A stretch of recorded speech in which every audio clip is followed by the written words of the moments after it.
Hello friends, मैं हूं कविता और स्वागत है आपका मेरे YouTube channel home tuition for kids and parents में। फ्रेंड्स, आज का टॉपिक है शब्द भेद। ये बहुत ही इजी टॉपिक है, लेकिन हमें अच्छे से पढ़ाया नहीं जाता, इसलिए हमें ये सारी चीजें बाद में बहुत प्रॉब्लम करती है। तो मैंने इसके ऊपर वीडियो बनाया है। शब्द भेद यानी शब्द कितने प्रकार के होते हैं, जो हम अपनी हिंदी भाषा में पढ़ रहे हैं वो कैसे शब्द। हमें ज्यादातर तत्सम और तद्भव के बारे में बताया जाता है, बाकी शब्द हमें नहीं बताए जाते। ये वैसे 5 होते हैं। तो तत्सम शब्द का अर्थ है उसके समान, अर्थात संस्कृत के समान। तत्सम का अर्थ है वो शब्द जो संस्कृत के समान है, अतः संस्कृत के ऐसे शब्द जिसे हम ज्यों का त्यों प्रयोग में लाते हैं तत्सम शब्द कहलाते हैं। जैसे का तैसा उठा के हम इस्तेमाल करते हैं, पढ़ते हैं, उसे हम तत्सम कहते हैं। जैसे अग्नि को आज भी हम अग्नि कहते हैं, आग भी कह देते हैं, पर जब हम हवन करते हैं तो बोलते हैं अग्नि प्रज्वलित की जाए। वायु, माता, पिता, प्रकाश, पत्र, सूर्य आदि। फिर नेक्स्ट है तद्भव शब्द।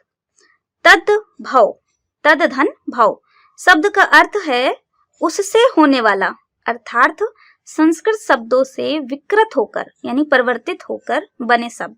संस्कृत के सीधे शब्द उठा के हम यूज करते हैं, पढ़ते हैं तो तत्सम, उसमें थोड़ा बदलाव करके जो हम शब्द यूज में लाते हैं उन्हें तद्भव शब्द कहते हैं। अतः संस्कृत के जो शब्द प्राकृत, अपभ्रंश, पुरानी हिंदी आदि से गुजरने के कारण आज परिवर्तित रूप में मिलते हैं, तद्भव शब्द कहलाते हैं। जब आर्य सभ्यता स्टार्ट हुई थी तब हम संस्कृत में बात करते थे, फिर प्राकृत में आए, जब जैन धर्म और बौद्ध धर्म आया तब हम प्राकृत शब्द में बात करते थे, यानी संस्कृत के कुछ शब्द सरल हो गए थे। फिर अपभ्रंश में आए, फिर पुरानी हिंदी में, अब हम हिंदी शुद्ध बोलते हैं। सारे शब्द धीरे धीरे सही होते चले गए और हम हिंदी बोलने लगे। जो संस्कृत के शब्द हिंदी में इस्तेमाल किए जाने लगे हैं, जो अब हिंदी बने हैं, इतने रूप परिवर्तित करने के बाद उन्हें हम तद्भव कहते हैं। जैसे संस्कृत में पहले हम उज्जवल कहते थे, प्राकृत में उज्जल कहा, हिंदी आते आते उसे उजला कहने लगे। कर्पूर संस्कृत में कपूर प्राकृत और हिंदी में हम कपूर कहने लगे। फिर संध्या संस्कृत में संझा, प्राकृत में सांझ हिंदी में। हस्त संस्कृत हस्त, प्राकृत हाथ हिंदी। फिर है देशज शब्द।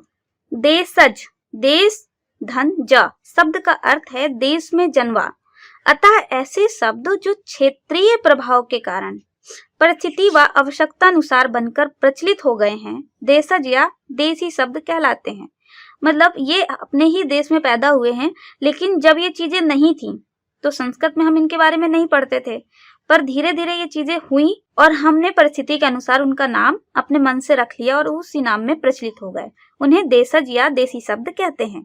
जैसे थैला, पेट, पगड़ी, लोटा, टांग, ठेठ आदि। इसके बाद है विदेशज शब्द। विदेशज, विदेश धन ज शब्द का अर्थ है विदेश में जन्मा।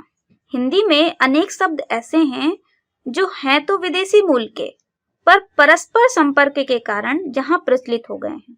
विशेषज शब्दों में से कुछ को तो ज्यों का त्यों अपना लिया गया है, जैसे कि ऑर्डर, कंपनी, कैंप, क्रिकेट आदि। मतलब यहाँ पर कहने का अर्थ है कि विदेशी शब्द हैं ये, परंतु परस्पर संपर्क में आपस में बातचीत करने से, या जब फारसी अरबी लोग हमारे यहाँ पर आए उनके शब्द हमने गेन किए, फिर अंग्रेज आए उनके शब्द हमने अपने हिंदी में एडजस्ट करते चले गए, तो उन्हें विदेशज शब्द कहते हैं। तो कुछ को तो हमने ज्यों का त्यों ही उतार लिया है, जैसे ऑर्डर, कंपनी, कैंप, क्रिकेट, इनमें कोई परिवर्तन नहीं किया है, और कुछ को हिंदीकरण कर दिया है हमने। जैसे कि हमने अभी तत्सम में किया था, तत्सम को धीरे धीरे हम तद्भव में ले आए, वैसे ही विदेशज को भी हम उसमें थोड़ा सा परिवर्तन करके हिंदी बना लिया है, हिंदीकरण कर दिया है। जैसे ऑफिसर, ऑफिसर को हम अफसर कहने लगे। लैंटर्न, लालटेन कहने लगे। हॉस्पिटल, अस्पताल कहने लगे। कैप्टन, कप्तान कहने लगे।